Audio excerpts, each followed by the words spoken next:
Les Pays-Bas viennent de prendre une décision choquante. Nexperia, Nexperia, fabricant de puces détenu par des Chinois. le gouvernement néerlandais a repris une entreprise chinoise pour protéger sa sécurité nationale. Et cela se produit en plein milieu de la guerre commerciale entre la Chine et les États-Unis, où les Pays-Bas et l'Europe prennent désormais clairement position.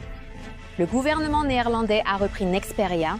La ministre néerlandaise de l'économie dit que la décision est liée à la sécurité nationale. Comme nous le verrons, les Pays-Bas ont un atout stratégique appelé ASML, utilisable dans la guerre commerciale contre la Chine. Wingstack et Pékin ont tous deux condamné la décision néerlandaise. Mais d'abord, parlons de l'entreprise qui vient d'être rachetée. Nexperia est une entreprise de semi-conducteurs basée aux Pays-Bas, avec un site de production en Allemagne. Avec plus de 50 milliards de dollars de capitalisation et 2 milliards de chiffre d'affaires en 2024, c'est une grande entreprise. Ils produisent 100 milliards de semi-conducteurs par an. Leurs produits sont assez simples dans le monde des puces. Pas des produits très compliqués comme ceux de NVIDIA ou AMD. On pourrait les comparer aux écrous et boulons de l'industrie technologique. Il est présent dans de nombreux appareils électroniques, mais essentiel pour l'industrie automobile européenne. Sans ces puces, l'Europe ne peut pas fabriquer de voitures électriques. Il est donc évident pourquoi cette activité est si importante pour l'avenir de l'économie européenne. Mais ce n'est pas seulement important pour l'économie. Les puces Nexperius ont un double usage et peuvent donc servir à l'armée. La preuve en a été donnée en 2023 lorsque les médias néerlandais ont révélé l'usage de puces Nexperia par la Russie. Bien que les Pays-Bas soutiennent l'Ukraine et sanctionnent fortement la Russie, le Kremlin a réussi à acheter des millions de puces néerlandaises grâce à des intermédiaires chinois douteux. La Russie a utilisé ces puces dans des drones pour bombarder l'Ukraine, avec des conséquences dévastatrices. Mais ce n'est pas pour cela que le gouvernement néerlandais a contrôlé Nexperia. En 2018, l'entreprise chinoise Wingtech Technology a racheté la société, ce qui est le vrai problème. Wingtech appartient en partie à l'État et est supervisé par la Commission de gestion des actifs publics du Conseil d'État. Le Parti communiste chinois peut influencer Wingtech et potentiellement Nexperia, mais l'entreprise étant cotée en bourse, l'accord restait légal. Cela a tout de même soulevé des questions. Pourquoi une entreprise soutenue par l'État chinois rachète-t-elle un important fabricant de puces européen en 2022 ? Lorsque Nexperia a tenté d'acheter Newport Wafer Fab au Royaume-Uni, cela a été bloqué par le gouvernement britannique. Il refusait qu'une entreprise chinoise acquiert une infrastructure clé de semi-conducteurs pour des raisons de sécurité nationale. Le Newport Wafer Fab a finalement été vendu à une entreprise américaine de semi-conducteurs. Contrairement au Royaume-Uni, les Pays-Bas étaient des moins inquiets au début. En 2023, ils ont autorisé Nexperia à acquérir une start-up néerlandaise, malgré une enquête sur ses liens avec la Chine, ce qui n'a pas tiré la sonnette d'alarme. Mais le 30 septembre, le ministère néerlandais des Affaires économiques a soudainement pris le contrôle national de l'entreprise. L'entreprise a été informée qu'elle ne pouvait pas modifier ses actifs, sa propriété intellectuelle, ses opérations ou son personnel pendant un an. Le lendemain, 3 hauts dirigeants néerlandais et allemands se sont présentés devant un tribunal à Amsterdam pour demander une intervention sans contester la décision. De toute évidence, quelque chose n'allait pas, avec le président directeur général chinois contrôlant Nexperia qui a rapidement été démis de ses fonctions et suspendu de ses postes.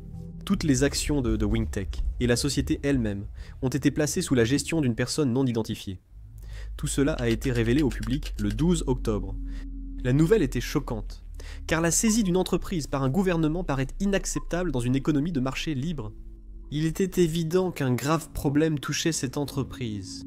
Le gouvernement néerlandais a évoqué une menace pesant sur la continuité et la préservation des connaissances et capacités technologiques aux Pays-Bas et en Europe, sans donner beaucoup de détails. Wingtech aurait pu voler la propriété intellectuelle et la transférer ou déplacer la production vers un concurrent en Chine. Mais cette décision aurait aussi pu faire partie d'un jeu d'échecs géopolitique plus vaste. Les États-Unis souhaitent que l'Europe limite sa dépendance à la Chine et exerce une forte influence aux Pays-Bas via l'OTAN. À Bruxelles et dans l'Union européenne, on craint aussi l'influence de la Chine sur l'entreprise. Des États membres comme l'Allemagne ont des industries entières qui dépendent des puces de Nexperius, et ils ne peuvent pas gérer les risques potentiels venant de la Chine. L'Union européenne est restée proche des Pays-Bas et aurait pu pousser leur gouvernement à bout. La justification juridique de la reprise était une loi néerlandaise appelée la loi sur la disponibilité des biens. Elle a été créée en 1952 pour préparer l'économie à une éventuelle guerre avec l'Union soviétique. Des critiques disent que la loi a servi à cibler une entreprise. D'autres soulignent que la Chine est déjà une grande menace pour la sécurité nationale, surtout après avoir militarisé son monopole sur les terres rares. Si la Chine limite l'accès aux terres rares en Occident, cela pourrait gravement affecter leur économie. Sans minéraux de terres revantes rares, il est impossible de produire smartphones, ou véhicules électriques, éoliennes ou équipements de défense modernes. Ce serait une catastrophe. Cependant, les Pays-Bas avaient encore une carte à jouer qui pourrait sérieusement freiner l'économie chinoise. ASML détient presque un monopole sur les machines de lithographie fabriquant les puces. Le ministre néerlandais de l'économie a récemment déclaré que l'entreprise est le joyau de la couronne des Pays-Bas. Et il a raison. C'est la plus grande entreprise des Pays-Bas par capitalisation boursière, valorisée à plus de 300 milliards de dollars. C'est ainsi la société technologique la plus valorisée d'Europe et la troisième de l'Union européenne. Avant d'aborder la géopolitique, il faut expliquer comment ASML en est arrivé là, car ce ne fut pas facile. ASML a en fait été fondée par deux sociétés mères, à savoir Philips et Advanced Semiconductor Materials International. Philips, autrefois leader mondial de l'électronique grand public, figurait parmi les 20 plus grandes entreprises avant sa chute. Ces dernières décennies, Advanced Semiconductor Materials International était une plus petite entreprise active dans la fabrication de semi-conducteurs. Dans les années 70 et 80, les deux entreprises s'intéressaient à une technologie appelée photolithographie. En bref, la photolithographie emploie la lumière ultraviolet pour créer un plan précis sur une plaquette de silicium. La plaquette subit un traitement chimique pour produire des semi-conducteurs fonctionnels. Le seul inconvénient est la grande complexité de ce procédé de photolithographie.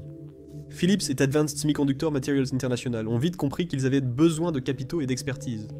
En 1984, ils fondent Advanced Semiconductor Materials Lithography, devenu Advanced Semiconductor Materials L en bourse. Les débuts de l'entreprise ont été difficiles. Les ingénieurs de ASML ont travaillé sans relâche pour créer leur première machine de lithographie. Leurs concurrents, Nikon et Canon, au Japon, étaient en avance et dominaient la lithographie, fournissant les premières machines aux fabricants de puces comme TSMC, le premier produit de ASML, le PAS, 2000 en 1986, n'était pas du tout compétitif. Et pendant cette période, l'entreprise a failli faire faillite à plusieurs reprises. ASML a survécu grâce à l'aide de Philips et aux subventions du gouvernement néerlandais, conscient de l'importance stratégique du secteur. En 1991, ASML a lancé son produit révolutionnaire, le PAS 5500, obtenant enfin une part de marché. Mais alors, Philips et Advanced Semiconductor Materials International ont commencé à céder leur part dans Advanced Semiconductor Materials L. Avec le recul, c'était l'une des pires décisions commerciales jamais prises, car la capitalisation boursière de ASML est aujourd'hui plus de 5 fois supérieure à celle de ces deux sociétés mères réunies. Mais qui pourrait leur en vouloir ? Dans les années 90, la situation incertaine plaçait ASML en concurrence directe avec Canon et Nikon. Aujourd'hui, un seul indicateur importe en lithographie, la taille minimale d'impression des détails sur les plaques de silicium. Les fabricants de puces peuvent ainsi créer des transistors plus petits, rendant les puces plus compactes et puissantes. Les transistors plus petits sont la seule raison pour laquelle votre smartphone aujourd'hui est aussi puissant qu'un ordinateur encombrant du début des années 2000. Vous entendez souvent parler de la loi de Moore. Il s'agit d'une observation selon laquelle les puces ont tendance à doubler le nombre de transistors tous les 2 ans. Pour les fabricants de machines de lithographie, la question était de savoir s'ils pouvaient encore repousser les limites. Pour imprimer des détails plus fins sur une tranche de silicium, ils ont dû adopter une nouvelle technologie. La lithographie ultraviolette extrême. Lithographie ultraviolette extrême. D'abord étudiée par le département de l'énergie des États-Unis, elle avait un plan théorique pour la faire fonctionner. En utilisant des longueurs d'onde plus petites de lumière ultraviolet, on pouvait techniquement rendre les détails et les couches sur les tranches de silicium beaucoup plus petits. Mais le projet serait presque impossible à réaliser. Il faudrait des miroirs et des lentilles précis à l'échelle des atomes, des logiciels incroyables et des matériaux très avancés résistants à la chaleur. Tout cela doit aussi être produit à grande échelle avant d'être rentable. D'après la plupart des prévisions, même créée, la machine serait trop coûteuse pour être vendue. C'est pourquoi la plupart des entreprises, comme Intel, Canon et Nikon, ont fini par abandonner le développement de la lithographie ultraviolette extrême. Mais ASML ne l'a pas fait. Elle a commencé la recherche sur la lithographie ultraviolette extrême en 1997 et ne s'est jamais arrêtée, malgré de nombreuses critiques. Les efforts de ASML ont porté leurs fruits puisqu'ils avaient déjà leur premier prototype en 2006 et en 2008. Les premières puces lithographie ultraviolette extrême ont été produites. En 2010, la première machine lithographie ultraviolette extrême a été livrée à un centre de recherche Samsung en Corée du Sud. Après la preuve de concept, ASML a réuni Intel, Samsung et TSMC via des programmes de co-investissement intelligents. Ils ont reçu des actions ASML, et en échange, ASML utilisait leur argent pour rendre ses produits lithographie ultraviolette extrême commercialement viables. Après un long ajustement et des années d'investissement dans la chaîne d'approvisionnement, les machines étaient enfin prêtes pour la production de masse en 2017 après 2 décennies entières. Le produit final était une machine de 100 millions de dollars, aussi grande qu'un bus à impérial, avec 10 000 composants issus de 5 000 fournisseurs. Les miroirs, provenant d'une entreprise allemande appelée Zeiss, ont joué un rôle important. Ce sont sans doute les objets les plus plats jamais créés par l'homme, avec une surface lisse à moins d'un atome près. Comparaison folle. Si ces miroirs faisaient la taille de l'Allemagne, la plus haute montagne ferait 1 millimètre. Mais la façon dont ces machines ASML produisent la lumière lithographie ultraviolette extrême est encore plus incroyable. Elles en libèrent 50 000 gouttelettes par seconde dans une chambre à vide d'environ 25 micromètres de large, soit la taille d'un globule blanc humain. Les gouttelettes sont transformées en plasma par un laser d'une précision incroyable et émettent de la lumière lithographie ultraviolette extrême au cours du processus. Un réseau de miroirs concentre ces faisceaux lithographie ultraviolette extrême sur la plaquette avec une précision nanométrique, formant un motif complexe. Même après avoir fait toutes ces recherches, il est encore difficile de comprendre comment cela fonctionne. Et ce n'est pas étonnant. Nous examinons probablement la machine commerciale la plus complexe jamais construite. Les chercheurs de ASML vont plus loin avec une nouvelle technologie, le lithographie ultraviolette extrême à haute ouverture numérique, encore plus avancée et complexe. Je ne vais pas entrer dans la physique de tout cela, mais les chiffres parlent d'eux-mêmes. ASML vend ses machines à 380 millions de dollars chacune, et elles pèsent autant que 2 avions. Airbus A320. Il faut 10 000 personnes pour en fabriquer une seule. On peut dire sans risque que ASML a enfin obtenu son monopole bien mérité, et c'est le seul fournisseur de lithographie ultraviolette extrême à ce jour. Ce monopole est fructueux. ASML a réalisé 30 milliards de dollars de ventes et 8 milliards de bénéfices nets en 2024. Cela croît à un rythme incroyablement rapide parce que la demande mondiale de puces explose et que les fabricants de puces s'empressent d'augmenter leur production. ASML occupe une position unique, car sa limite n'est pas la demande mais sa capacité de production. La majeure partie de ses revenus sert à l'expansion, car ASML construit rapidement de nouveaux sites et recrute du personnel. La majeure partie de l'expansion a lieu à Veldhoven, aux Pays-Bas, où ASML a son assemblage final et son siège social. Mais l'entreprise possède désormais 60 sites dans le monde entier, répartis dans 16 pays à travers l'Europe, l'Amérique du Nord et l'Asie, ce qui en fait une entreprise multinationale. Ce qui inquiète les Pays-Bas, c'est que ASML menace de déplacer ses lignes d'assemblage final si la région ne peut accueillir tous leurs nouveaux employés.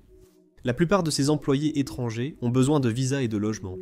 Le gouvernement néerlandais a réagi vite, allouant 3 milliards de dollars au développement urbain et autorisant un nouveau parc industriel et quartier. On peut dire sans risque que les attentes de croissance pour ASML sont extrêmement élevées. Cela se constate en bourse, où l'entreprise s'échange à 35 fois ses bénéfices annuels. Malgré tout, le risque de concurrence persiste.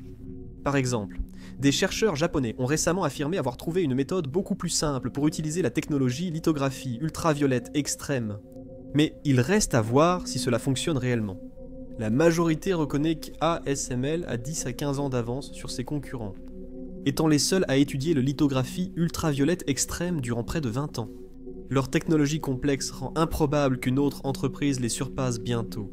ASML dispose également de milliards à sa disposition en ce moment, donc il est difficile de battre l'entreprise en matière de recherche et développement. Quand les autres entreprises auront enfin rattrapé leur retard sur la lithographie ultraviolette extrême, ASML aura peut-être déjà découvert une technologie encore meilleure. Il est donc très probable que ASML continue d'être la pierre angulaire de l'industrie technologique moderne. Des ordinateurs au centre de données et à l'intelligence artificielle, tout dépendra des machines de ASML. Même les plus grandes entreprises actuelles, comme Apple et NVIDIA, ne pourraient fonctionner sans ASML. Il en va de même pour l'armée, qui dépend fortement de la technologie des semi-conducteurs. Comprendre cela explique pourquoi l'entreprise attire tant l'attention en géopolitique, comme nous le verrons. Il faut considérer cela, dans le contexte de la grande rivalité économique entre les États-Unis et la Chine, qui cherchent à dominer l'économie mondiale. Les semi-conducteurs joueront un rôle clé dans tout cela. McKinsey, prévoit que l'intelligence artificielle ajoutera 26 à 44 000 milliards de dollars par an à l'économie mondiale. L'intelligence artificielle ne peut exister sans les puces modernes. Pendant ce temps, Washington et Pékin veulent tous deux disposer de la force militaire la plus létale, et les puces comme sont désormais un élément fondamental de cela. Selon le Pentagone, les microprocesseurs sont essentiels à tous les systèmes militaires, des navires et avions aux chars, munitions, radars, communications, satellites et capteurs de vision nocturne. Cela deviendra encore plus important à l'avenir. Maintenant, je ne veux pas vous faire peur, mais des choses comme des avions de chasse à intelligence artificielle et des chars à intelligence artificielle arrivent. Les États-Unis comptent posséder 1000 avions de guerre autonomes d'ici 2028. La Russie développe actuellement des chars autonomes pour l'Ukraine. Tous ces systèmes requièrent des semi-conducteurs, idéalement les plus performants et puissants. En 2018, les Pays-Bas ont autorisé ASML à exporter des machines de lithographie ultraviolette extrême vers la Chine. Donald Trump était alors au pouvoir à Washington, et son administration n'a pas apprécié cela. Au cœur de la guerre commerciale lancée par Donald Trump contre la Chine, de nombreux tarifs et barrières douanières étaient imposés des deux côtés. Les États-Unis refusaient que la Chine reçoive la technologie de lithographie ultraviolette extrême même sans fabrication américaine. Washington a envoyé une délégation aux Pays-Bas et a fait pression pour qu'ils retirent la licence d'exportation. Cela comprenait des personnes du département de la Défense, donc les discussions devenaient vraiment sérieuses. En 2019, les Pays-Bas ont retiré à ASML sa licence d'exportation lithographie ultraviolette extrême vers la Chine, avant l'envoi de toute machine lithographie ultraviolette extrême. Sous Biden, la guerre commerciale avec la Chine, notamment sur les semi-conducteurs, continue. Le gouvernement américain a continué de faire pression sur les Pays-Bas et ASML. Il s'agissait cette fois des exportations de machines deep ultraviolettes, des modèles moins récents et moins sophistiqués. La raison était que certaines technologies de suralimentation étaient arrivées sur le marché, ce qui permettait de fabriquer des puces très avancées avec ces machines deep ultraviolettes.